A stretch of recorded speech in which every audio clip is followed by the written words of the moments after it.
Hey everyone, welcome back to the channel. I hope you're all having an amazing day, no matter where you are in this incredible world. Today we're diving into an exciting topic, XRP. Buckle up because there's a lot to unpack. Let's kick things off with a thought-provoking tweet from Mate Jurassy. He's calling out Vanguard for not allowing brokerage access to crypto ETFs and dropped his top 3 beliefs on the future of the category. Here's the gist. Number 1, BlackRock should absolutely file for spot ETFs for assets like XRP and Solana. Number 2, a crypto index ETF is a must to keep up with the growing demand. Number 3, BlackRock needs to step up and protect its leadership position in the crypto ETF space.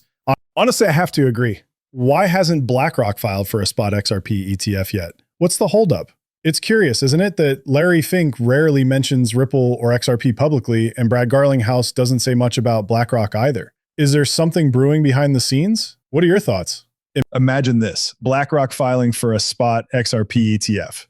Right now, Bitcoin dominates the ETF landscape. But what happens when XRP enters the arena? I believe we'll see institutions shift gears in a big way, reallocating faster than anyone expects. Take a look at what's already happening. Bitcoin spot ETF assets have surged past $150 billion, with Ether quietly following in its wake. The rally is real and it's showing in the flows. But picture this, an XRP spot ETF hits the market. I firmly believe it has the potential to outperform Bitcoin's ETFs by 4x. Why? The demand for XRP is already undeniable. Institutions seem to recognize a unique value in XRP, one that could dwarf what they currently see in Bitcoin. There's some exciting momentum building around XRP right now. Companies are even creating XRP treasuries, and this trend is only going to grow. That's why I believe XRP ETFs could be a massive success. Let's talk numbers. How could 10,000 XRP potentially turn into $33.8 million? Here's the thing. You don't actually need 10,000 XRP to see life-changing results. Even holding 1,000 XRP could make a huge impact. In fact, if XRP ever hits $3,380, holding just 1,000 XRP would mean walking away with $3.38 million. So don't let anyone tell you that you need 10,000 XRP to achieve financial freedom. That's just not true. Even smaller amounts have the potential to be life-changing. This could truly be an incredible opportunity. It's all about having a solid game plan when it comes to building wealth in the crypto space. If you're earning passive income and reinvesting it by buying more crypto, you can grow your portfolio significantly, even with a small initial investment. Every now and then, especially when excitement around XRP picks up, you'll see articles popping up everywhere. The key, stack as much as you can, stay patient, and let things play out. You could see major gains. According to Black Swan Capitalist, XRP's value isn't stuck below $3 because it lacks potential.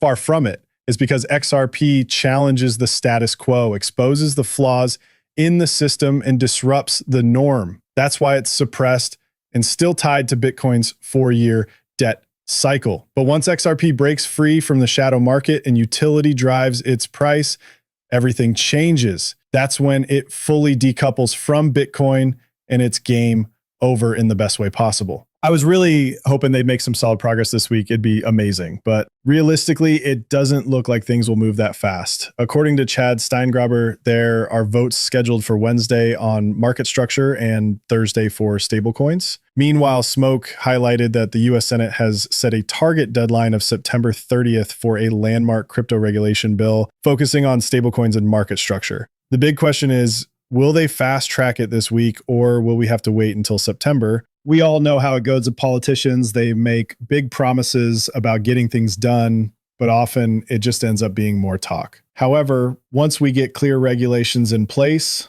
everything will change, especially for innovation and crypto in the US. That's when things will start moving much faster because regulations give the green light for real progress. Now, there's still some hesitation from institutions and even people who want to tokenize assets. They're holding back, thinking maybe we shouldn't dive in just yet. Let's wait for the regulations first. But once those regulations are in place, it's going to unlock a whole new level of utility. And when that utility starts driving XRP's value, like I've said before, it's game over in the best way possible. The SEC is expected to announce the end of the Ripple case on July 17th, but we've got another closed door meeting with them first. Honestly, I don't think anything major will happen that day. It'd be amazing if it did, but we've seen these meetings come and go before. My guess, the SEC will make a big announcement when we least expect it. Here's something to keep in mind. Before the SEC officially says anything, the market will likely react first. You'll probably notice the price of XRP start to spike, and then 10 to 15 minutes later, the news will drop. It's a pattern we've seen time and time again. On another note, Bernstein predicts a long and exciting crypto bull market ahead, with Bitcoin potentially hitting $200,000 by early 2026.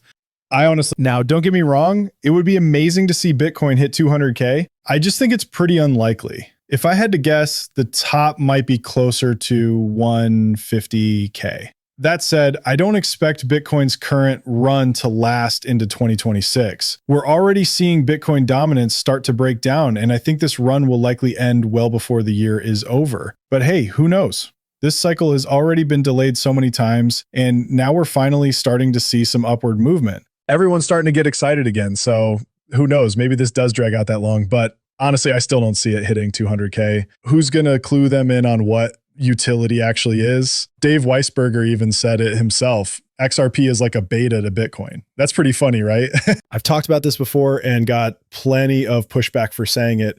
I told him straight up, the court case doesn't mean much. What really matters is that XRP moves as a beta to Bitcoin. And guess what? Bitcoin's been rising and XRP has done exactly what I said it would. It followed Bitcoin's lead. When Bitcoin goes up, XRP goes up even more because of its high beta. When Bitcoin slows down, XRP slows down. And when Bitcoin drops, well, you get the idea. Right now, XRP is definitely following Bitcoin, just like he's saying. But here's the thing. This isn't going to last forever. Once XRP's utility kicks in, it's going to chart its own path. And that's when things will really get interesting. I'm just saying, a lot of these people you hear from now, you probably won't hear from them again soon. Just wait until Tether either crashes or completely loses its peg. When that happens, guess what? Bitcoin's going down with it because Tether's been holding up Bitcoin's price for a long time. Plus, Bitcoin's pretty tied to US debt at a time when the country seems ready to shift away from the current US dollar into its fiat form. They're already talking about moving to a digital dollar backed by gold or other assets. Things are changing fast.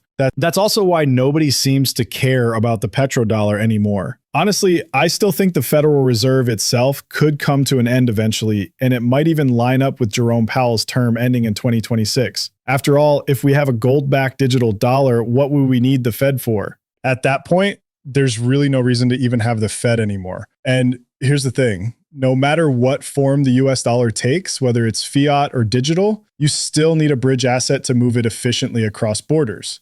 Think about it. If the US is sending money to China, they're not going to go straight from the digital dollar to China's system. Instead, they'll go from the digital dollar to XRP, and then it'll come out on the other side as the digital yuan. Same thing with Russia, same thing with the EU. No matter who's involved, you always need that bridge. That's what makes XRP so incredible. It can bridge anything of value instantly and seamlessly. I'm telling you, when that utility run kicks off, you'll want to be holding XRP. When that happens, nobody's going to be talking about Bitcoin's price anymore. It just won't matter. Look, even if Bitcoin gets to $200,000, how much are most people really going to make? Unless you're someone who bought a ton of Bitcoin back when it was dirt cheap, it's not going to matter much. If you're just putting in a few bucks week after week, you're not going to see massive gains. The real opportunity, it's in utility. People always say I'm an XRP maxi, but that's not really true. I'm a utility maxi. I see value in projects like IOTA, Algo, HBAR, XDC, XLM, QNT. And honestly, I think QNT is going to be a major player. When you look at which assets will actually power real world use cases, that's where you want to put your money. And until that future arrives, just stay patient, stay positive, and let's all win together. All right, that's it for this video. Thank you so much for tuning in. I appreciate every one of you, and I'll catch you in the next one. Take care and have a great night.